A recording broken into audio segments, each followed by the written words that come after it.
Hi, it's Tim Grant. And Nicci MacLeod from the Right and Wrongs podcast. This episode contains explicit discussion of online child sexual abuse, including of babies and toddlers. Viewer discretion is strongly advised. Our discussion will, as always, include an in-depth analysis of how forensic linguistics can play a role in unravelling the truth behind the story. We hope you enjoy the show. Righting Wrongs, an original podcast series from the Aston Institute for Forensic Linguistics.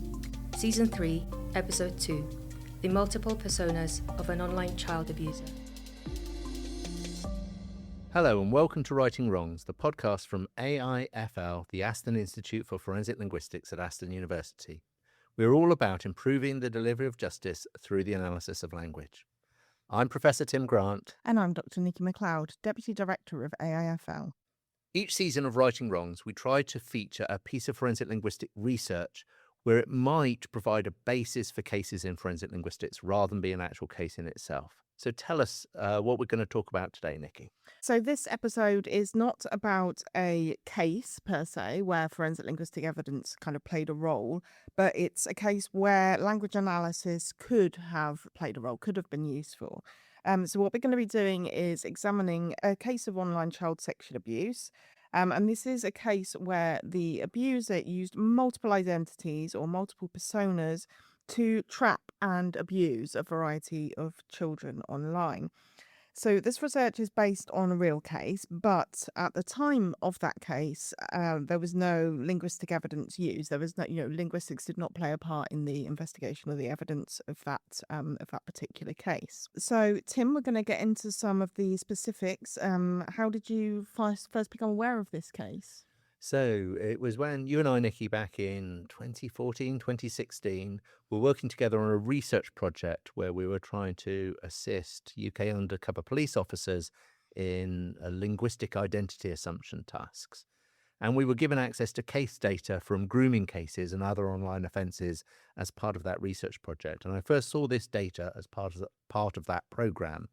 Now, it wasn't central to that research programme, but I remembered it a year or so later when I was approached by a potential PhD student, Emily Chiang, and she was looking to investigate the language of online sex abuse conversations as part of her PhD. So as we have said already, this data does contain descriptions of abuse that some viewers may not want to hear. The case file we have written is an anonymised and somewhat fictionalised account of the data that we're going to be examining in the case, but all the language data you'll hear is in fact real data.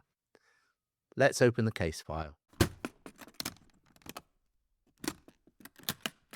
It's a city in the UK in the early 2000s, and in a local day nursery, staff are getting increasingly concerned about a colleague. John is a young man in his 20s and has worked at the nursery for a couple of years. He's been observed breaking nursery rules and behaving inappropriately with toddlers in his care. One member of staff walked into the changing area whilst the girl is naked from having her nappy changed. It appears that John has been filming her on his phone. The police are called. Elsewhere in the city, a 13-year-old girl, Sally, was distraught. She had been in a conversation with a 15-year-old boy called Pete. It had started fun and flirty, but quickly got sexual. As part of this, she had sent him a naked picture of herself, and then the conversation quickly turned dark. Pete turned blackmailer and coerced Sally into turning on her webcam and performing sexual acts for him, which he recorded. Sally's distress escalated to a point where she started harming herself and believed the only way out was to kill herself. In another part of the city, a 15-year-old, Rita, was excitedly chatting online to a fashion photographer, Samuel. He had liked her social media pics and asked for more. Rita had sent him a few, and Samuel offered her some modelling work. She was a bit cautious when he asked her for some naked photos, but his boss, an older woman called Joanna, messaged Rita separately to reassure her that this was normal in her business. After a bit of a conversation with Joanna, Rita agreed and sent the photos to her, not Samuel.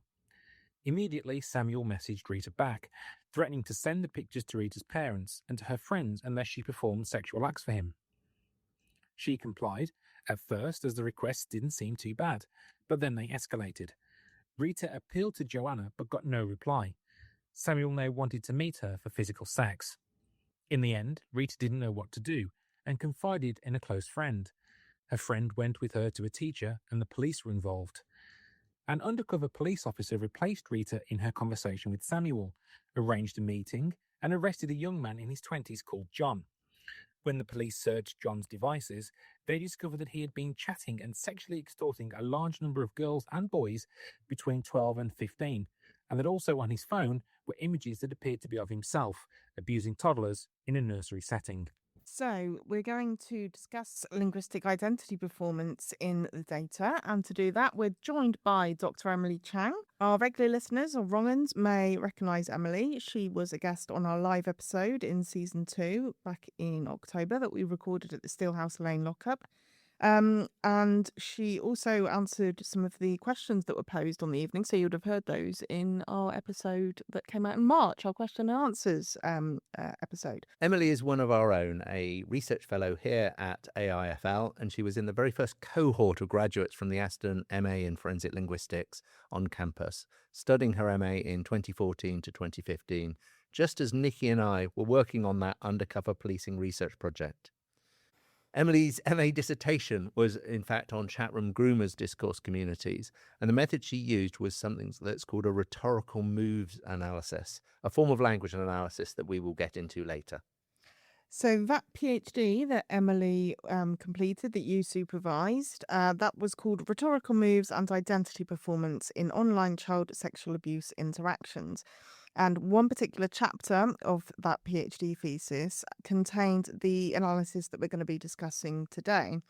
It was also later the subject of an article in the journal Applied Linguistics. So we're going to put links to that in the episode description. So do go and check those out. So after completing her PhD, Emily had a brief time away from the Institute, working on an Alan Turing Institute fellowship with Jack Grieve, friend of Writing Wrongs. And then Emily returned to Aston in 2019 when we transformed the then Centre for Forensic Linguistics into the Aston Institute for Forensic Linguistics. And Emily was one of our first hires here at AIFL. And since then, Emily has worked on a variety of research projects. She's often using move analysis and often examining interactions in dark web communities, but not just this type of community, not just child sexual abuse communities, but also fraudsters and other groups. So welcome, Emily. Yes, welcome to Writing Wrongs. Thanks very much. So we've heard from the case file, Emily, which outlined the events of this case. The real case is very close to that. Can you remember what got you interested in this data and why maybe this case in particular as part of the PhD? Yeah, so I had done some work on online grooming previous to this, and I was always interested in how that kind of online context really affords offenders these opportunities for identity manipulation, right? So it allows you in certain ways to foreground certain aspects of your identity, the way you want to present yourself, and to background other aspects. And that was always interesting. And this was a chance to look at a case where we have an offender doing this at a really extreme level, this really conscious and deliberate kind of playing with identity.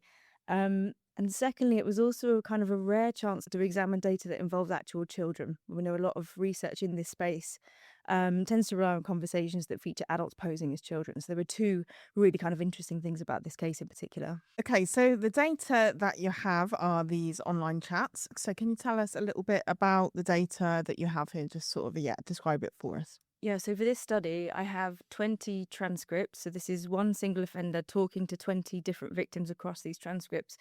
These were selected more or less at random. There were certain sort of rules about how they were selected. They had to be a certain length and so on, but they were selected at random from a much larger data set that really showed that the hundreds of victims that this offender had actually approached. Some of these interactions happened across several individual conversations that lasted weeks and months, and other ones were much shorter. The interaction might have been a single conversation that happened over just a day.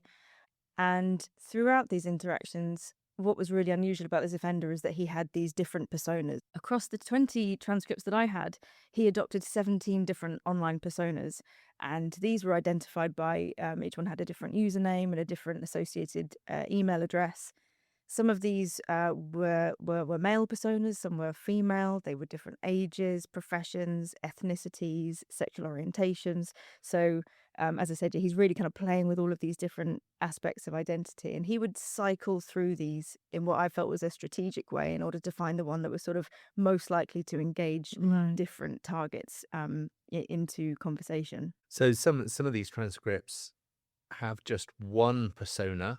So a victim will be talking to one individual, but others he would try and approach with one persona and then move on to another. Yeah, so for example, he might approach, say, somebody, a 15-year-old girl online, and then that girl throughout the conversation reveals, oh, she's actually maybe interested romantically in other girls or women, at which point he might come offline and then come back presenting with a female persona and say, oh, I'm actually interested in girls too, and start a conversation that way. Okay. And these personas persist across, do they, the different victims to some degree? Yes, to some degree. They sort of he will kind of just dip in and out, and it's really this kind of cycling through in kind of a numbers game, trying to work out the one which is most likely to kind of to hook that sort of target victim, I'd say.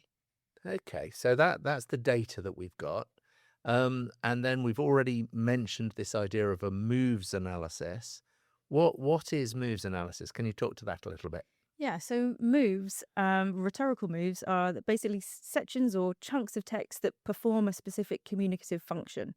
So, in this case, for each utterance that the offender is saying in a chat, each conversational turn, we're not asking what he's saying, but what he's doing with that utterance, right? So, what action is being performed or what goal is being accomplished? And some of the common ones that we see in grooming conversations might be things like building rapport or assessing the risk. There's some examples of common moves that we see. It was developed in 1980s by John Swales, and the idea of it was to teach people how to write or create text within a certain genre. It was a form of genre analysis. The idea being that if you can break down text within a genre into their constitutive communicative functions, you can then teach someone to kind of recreate that. If they learn the functions, they can learn to write a text within the genre. So, for example, an application letter for a job or something along Yeah, those or a research lines. article Yeah. or something like that. Yeah. Yeah. Yep. Great. And so how does this that's kind of analytical framework, how can that sort of help us sort of understand identity? Yeah, so it's commonly accepted amongst linguists and all sorts of social scientists that we perform identity or we construct identity, and one of the ways we do that is through our language. And we do this at all levels of language production, from the really small level kind of sounds that we make through our grammatical and our vocabulary choices, right the way up to the discoursal level. So how we organize what we say. Through all of these things, we are able to sort of assume particular roles and switch between particular roles. And one of my contentions in the PhD was that rhetorical moves, provide another linguistic unit by which we can perform our identities and examine identity performance. So for this case, the offender, I was looking at what moves did he use, how frequently did he use them, how are they structured, and what can that tell us about the different roles that he was taking on, those different identities that he was presenting? So a key question might be, when he shifts identities, does he shift rhetorical strategy as Exactly that. revealed through your analyses? Yeah, that's right. Okay. Okay, so just to kind of recap, going back to the data quickly. So you've got 20 victim transcripts. You've got the perpetrator adopting 17 different personas across those transcripts. And what you want to do is to identify the moves. So how does that work? Where do you start? So started probably from my previous experience working with grooming conversations. So I was already had done a piece of work on those using moves analysis. So I had a good idea in my head of what typically happens in a kind of grooming conversation. So a lot of it was drawn from that. But essentially, the procedure is it's manual, qualitative. It's really time consuming. You go through every transcript, every line that the offender is saying, and you're asking yourself, how is this functioning? What is this particular piece of language doing in this wider context of the overall goals of this offender? So then you're just going through and coding them basically, and then trying to pull together some kind of coherent move set. Okay, so we're going to look at some of the more frequent examples. Two initial moves that you discuss: rapport and sexual rapport. So maybe you could explain those categories a little first off. Yeah, so rapport is pretty much what you'd expect. This was overall goal of the offender sort of trying to establish and maintain friendships or relationships, and this would be done through a really wide variety of strategies. So it might be sharing things about his personal interests and his personal information, his daily life. Whether or not that's true, it's kind of irrelevant. It's doing the same thing. It's having the same function of rapport building, and he'll ask about the personal interests of whoever he's talking to. He would also give lots of compliments, make requests for sort of webcam and sharing images and that thing. The idea is this is all to develop the relationship further. And then sexual rapport, it became clear quite quickly it was useful to really tease those two things apart, because this is the same sort of thing about building that relationship, but in this sense, an overtly sexually oriented relationship. So this might be where he's asking questions about a victim's prior sexual experiences or preferences. He might make sexualized requests, for example, to see certain body parts on the webcam. He might check the victim's approval of an age gap. So he might say something like, "I'm 18 and you're 15. How do you feel about that? Is that okay with you?" So Okay, Yeah. that's it's interesting because that's the same sort of stages we see with like offline abuse. So in cases of child sexual abuse in the kind of physical world, the grooming that takes place there have those same kind of phases. There's non-sexual grooming, then there's sexual grooming. The same with coercive control, and the same with like lots of parallels there. Yeah, and I think one of the interests of looking at the moves analysis, isn't it, is you're looking at the purpose, you're looking at the function, and this is why it has to be judgments, qualitative coding, as you've described. And then if you understand the functions and therefore the sort of the strategies to achieve those functions, you see those carries across, I guess, to other crime types too. But in terms of some examples of conversational turns you coded as sexual rapport, let's listen to a couple of those so that our listeners can have an idea. Ever been with a girl? I wear like really skimpy outfits. Uh-huh. So Emily, how are these extracts sort of functioning? What's he doing here? yeah, so it's good examples of just he's introducing sexual topics, and he would do it in these sorts of ways, and then he would spend a lot of the conversations maintaining and developing those and trying to elicit further sexualized conversation from the victim. So, ever been with a girl? He's asking about those personal experiences. In the second example, where he's saying, I wear like really skimpy outfits, this was from a female persona. And this was, so you can see, it's kind of a more of a gentle way of coaxing the victim into discussing her own clothes, and maybe her own body parts. And the sexual nature of this move, sexual rapport, might be very explicit, or it might be more implicit. And these two are somewhat implicit, somewhat subtle introductions of sexual topics are kind of checking out, and so it fits into that rapport building frame, Exactly that kind of coding that you've got. Yeah. Okay, so some other types of move, and we've kind of paired these up like we did with the previous two, are assessing likelihood of engagement and assessing and managing risk. So first, let's hear some examples of assessing likelihood of engagement. Tell me what you want to do when we hang out. Would you get naked if I was there? Show me your tunny then. So, Emily, what's happening with these examples? What's happening with this move? Yes, this was a really common move for this offender, and what he's essentially trying to do here is gauge whether the victim or the target is likely to engage with him, in what ways they might be likely to engage with him, in a sexual way or not, and the extent of this engagement. So how far is this person willing to kind of enter into this interaction? Are they going to get sexual? Are they going to take their top off on the webcam, for example? And to look at examples of assessing and managing risk, there's a few examples here. And I think we should mention at this point that there's also an earlier paper, a 2017 paper, where you really spend your time developing these moves. So we'll include that paper in the show notes too. Don't tell anyone about this. It would have to be very private. What time is Mun leaving? So Emily, how are these moves then functioning in the overall grooming conversation? Yeah, so as you can imagine, there's big risks posed to the offender in entering into any interaction like this, and what he's really trying to mitigate is the chance of him getting reported and caught by police. So, in these first couple of examples, he's trying to establish the secrecy. Don't tell anyone about this, and the privacy around either the conversation, or it might be about a potential meeting. It would have to be very private. That's in the second example. Um, that last example, what time is mum leaving?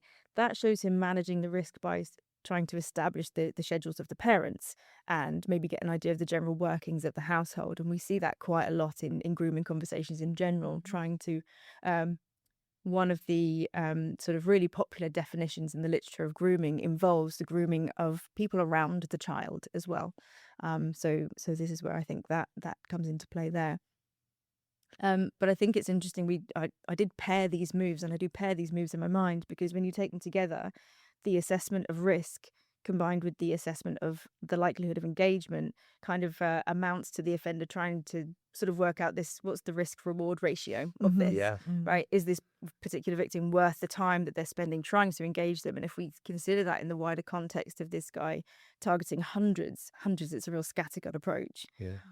All of these victims, you get a sense of how prolific he was and how this approach kind of serves him in that way. Yeah. And it's very sort of strategic, isn't it? It's very calculating in a cold way. And I think we've talked before, it may come up later, we've talked before about how grooming is often characterized as a form of persuasion. But if you take this view, then it's not that quite, is it? It's something quite different. Yeah. Okay, so you've got these types of moves that we've discussed: the rapport, the assessing and managing risk, assessing likelihood of engagement. Also got greetings, sign-offs, initiating sexual topics, maintaining and escalating sexual content, meeting planning, overt persuasion, extortion. So you've coded all these different moves, and you've done this in the chat for each of the 17 different personas that the perpetrator has taken on. So what's next in that process? So the first next thing that I did was calculate the frequency of the moves overall. So just for the offender, regardless of the persona, regardless of the who he was talking to, we calculate the number of conversational turns that pertain to each move. So from this, you can see which moves he's just in general using a lot and which he's not using very much. So the really common moves for this offender were rapport building and sexual rapport, and then some really infrequent ones were those kind of much more forceful and coercive moves. Like overt persuasions, that's really obvious sort of forceful attempts to persuade using maybe threats or sort of pleading or something. And then extortion, they were sort of the least common. And then, as you mentioned before, Tim, one of the things I was most interested in was how those moves differed by the different personas. So for this stage, I looked at the 8 highly used personas. So there were 8 that contributed more than 50 lines of dialogue.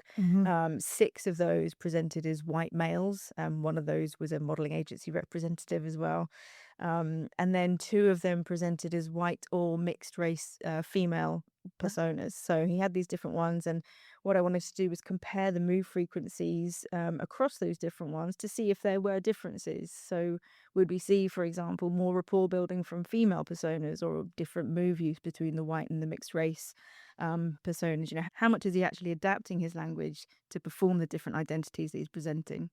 So let's just take that a bit slowly. So there's a sort of hypothesis here, isn't there, that if I'm going online as an older woman versus a younger man, then there's something in my identity profile that will change. And throughout Righting Wrongs, we've talked about identifying individuals by their language. And this is suggestive of that. It's a sort of form of profiling. Andrea Nini, when he was talking about the Iron Apple rape case, was talking about the language produced by a non-native speaker versus a native speaker. That's an identity through language and so on. Yes. And the hypothesis that you're testing here is that if I'm performing as an older woman, my language will change as revealed through the moves analysis compared to when I'm performing as a younger man. So what did you find? Did this hypothesis, did the evidence support the hypothesis or not? Yeah, so that was my assumption, but no, actually it didn't. I was a bit disappointed. I remember those supervisions. There's nothing here. I was a bit disappointed at first. No, I didn't see any of these sort of demographic correlations. There was nothing in the moves to suggest that we were looking at a female persona versus a male one, nothing to suggest age or ethnicity, and there was no change over time. So we had 14 months of data and didn't really see any changes there either. The model agency persona did have a high proportion of rapport building moves, which is maybe expected, but there was actually quite little variation across those 8. They mostly looked the same. What occurs to me then about the fact that you're not finding these is that he's not very good at linguistically becoming different people. That's the sort of the conclusion. That's quite an interesting conclusion in itself, even though it might have been disappointing as the PhD student you then were. So maybe he's adopting like the different name and saying in the content of the messages, this is who I am, but that's as far as it goes. Yes, Doesn't actually manage to kind of exactly. And it's likely there would have been a profile picture accompanying it, and he's relying on those things to do the work for him. So rather than the actual language performance, so he's not a very good actor in this sense. Yeah. But then you come to Persona 12. Tell us a bit about Persona 12. So something did actually pop up, even though amongst all the disappointment, there was one persona that was used across 3 of the conversations with 3 different victims. And this was one of the sort of generic looking group of white male personas, but this one actually stood out for some reason. So Persona 12 it was. And this one, the offender was using twice the proportion of rapport building compared to all the others. He used much smaller proportions of assessing likelihood of engagement and far smaller proportions of any sexual moves. He also used the lowest amount of overt persuasion, so he really wasn't doing much of that very forceful kind of persuasion. And there was no instances of extortion with this persona. So it looked like for some reason that Persona 12 was primarily used to build friendships and relationships. It was kind of this kind of friendly, sort of flirty kind of sort of position that he was putting forward, and not saying the sexual intent wasn't there. The sexual moves were there, but the low frequency seemed to suggest that this was much more of a secondary goal in the interactions when he was assuming Persona 12. Okay, so Persona 12 then sort of stands out against the sea of other personas in that sense, I guess. Really good, yeah. So something that's quite interesting and shocking actually is that it is really the speed with which sexual topics are introduced by most of the personas. You said that 14 of the 17 personas do it within the first 20 lines of the conversation. So we've got Persona 1, for example, and this is where the offender's performing as a 17-year-old male. In this persona, it's his very first words to the victim are you a camtees? That's the opening. That's the opening. And I've got another example here of a 19-year-old male persona where the opening turn, so this is the first thing that the offender is saying to a potential victim is, you up for some cam fun? No faces if you don't want to. Yeah, so these are from personas that are younger men, or there's an older bisexual woman persona, and these are introducing these sexual topics really, really quickly. So can you sort of talk us through this really early introduction of sexual topics? Like, how is that working? Yeah, one of the interesting things this raises is the idea of whether this counts as a grooming conversation at all, because there's none of that preparatory work going on, right? This is head on into the sexually explicit stuff immediately in lieu of a greeting. He's sort of saying these things, and yeah, with most of the personas, he's doing this, really early on in this conversation. But again, we get this distinction. We'll talk about Persona 12 again. So he does use these kind of sexual sort of moves, but will only do it after a really long period of rapport building compared to the other personas, or not at all. And so what it makes me think is that with all of these other personas, these really sort of sexually aggressive ones that get into this stuff straight away, he's taking on this role. And this is where the identity stuff comes in. He's performing as the sexual aggressor, right? He's taking on this role. It's very clear. It's very obvious what he's trying to do. Raising sexual topics almost immediately and spending lots of time maintaining and escalating that conversation, sometimes to the point of extorting the victim. With Persona 12, he seems to be assuming that role closer to something like a friend or a boyfriend. Yeah, so let's start with those sexual aggressor personas.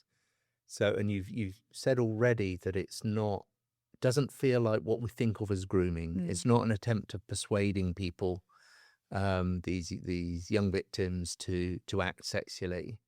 So what's the overarching strategy here? Do you know, because you've said he speaks with hundreds of victims and lots of these conversations dive straight into the sexual. What do you think he's doing? Well, I think he's doing the numbers game, playing the scattergun approach of approaching as many as he can, using these sorts of strategies, and seeing if he gets any kind of interaction with anyone. Lots of the transcripts that I received and didn't analyze finish after one line because they don't get a response. So it's a strategy to filter out the non-victims. Yeah, In a sense, I guess it's not a grooming, a persuasion strategy. It's a victim search strategy. that's a good way of Looking for your ideal victim, yeah. because anyone who wouldn't be a victim will reject his approach at that point. Yeah, I don't want a part of this. Yeah. Never speak to him again.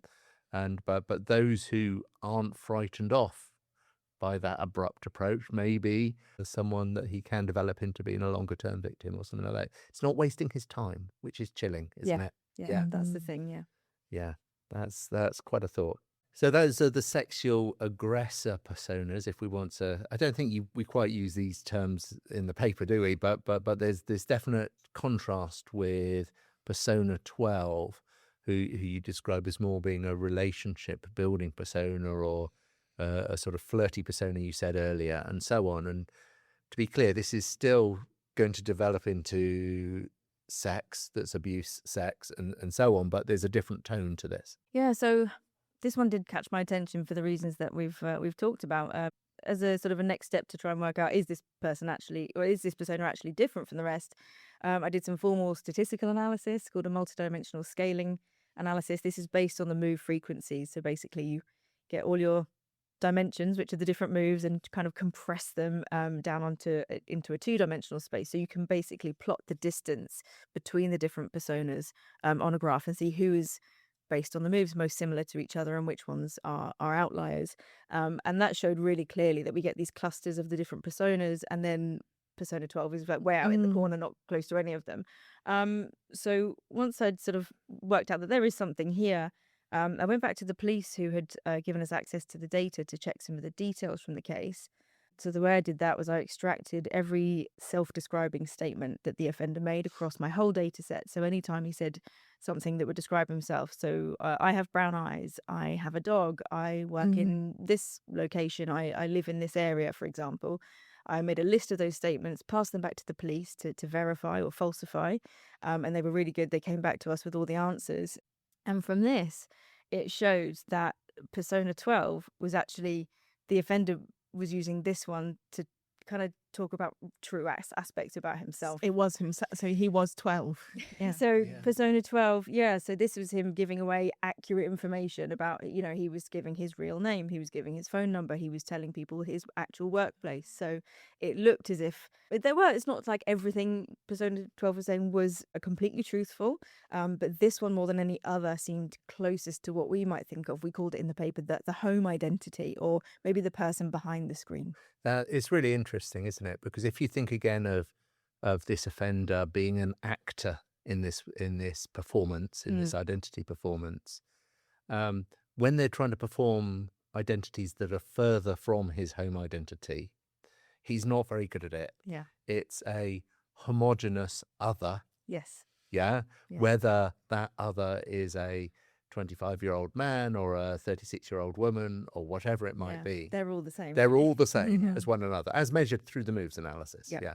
They might have different photos and other things, but as measured through this language analysis. Yeah. But he has created that distance. Yes. Yeah, from his home identity. It is other. That's true. And that might be partial success or something like that.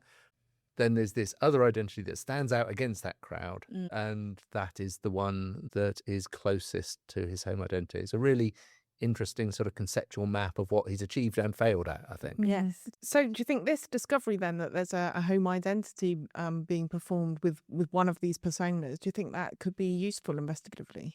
Well, yeah, possibly.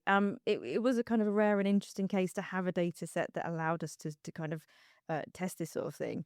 But the study did single out one persona as being different to the rest in these different ways. And this is purely based on the use and the frequency of rhetorical moves.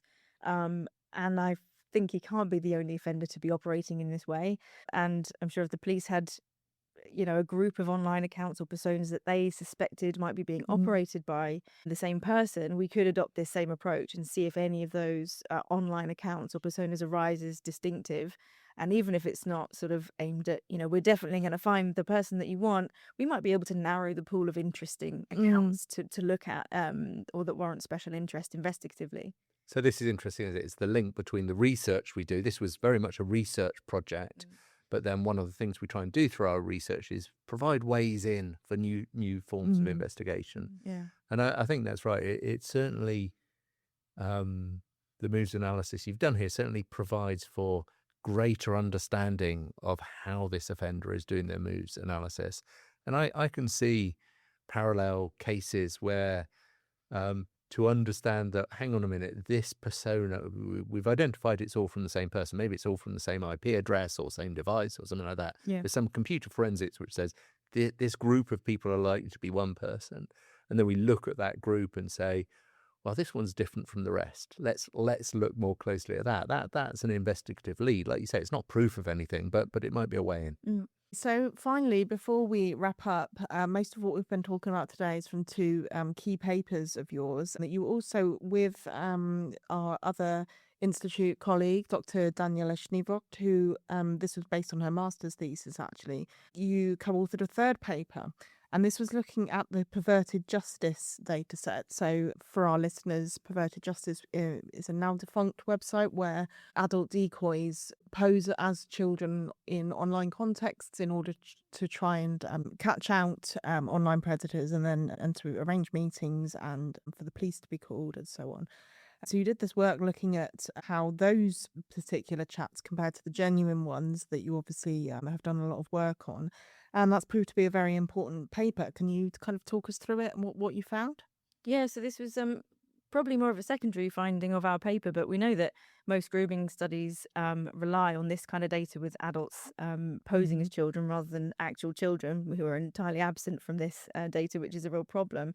But through this study with real victims, we see material differences in the conversations that actually feature children. So, for example, in the study we've been talking about today, the offender was using these really strong attempts to persuade, and we see attempts at extortion as well.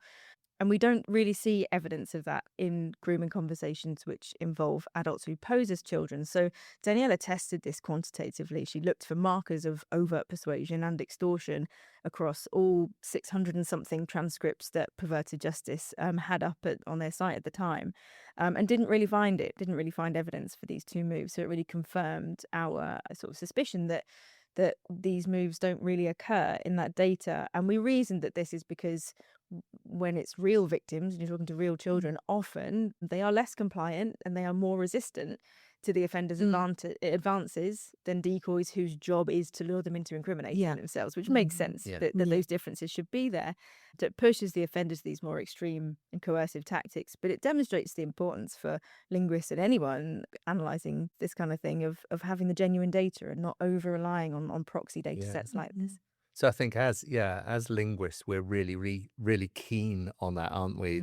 Understanding what amounts to genuine data. And of course, the perverted justice is genuine conversations between adult decoys acting as children and offenders. Yep.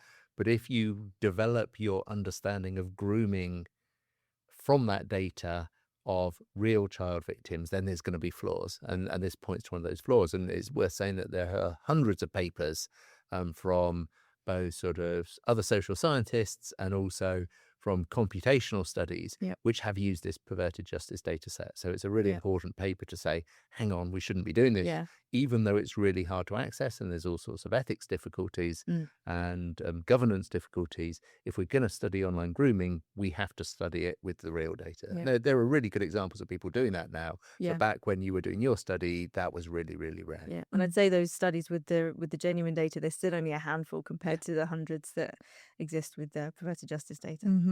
So it feels like our conversation is a good place to sort of bring it to a close. Thank you so much, Emily, for joining us on Righting Wrongs. Thanks for having me. Yes, and thank you. It's been great to discuss this stuff again. If you've got a question, remember you can get in touch with our show via email, writingwrongs@aston.ac.uk, or through our social media channels. If you've been affected by any of the themes, please consider contacting the resources in the episode description. This has been Righting Wrongs, an original podcast series from the Aston Institute for Forensic Linguistics at Aston University. We'll see you next time. Goodbye. Goodbye.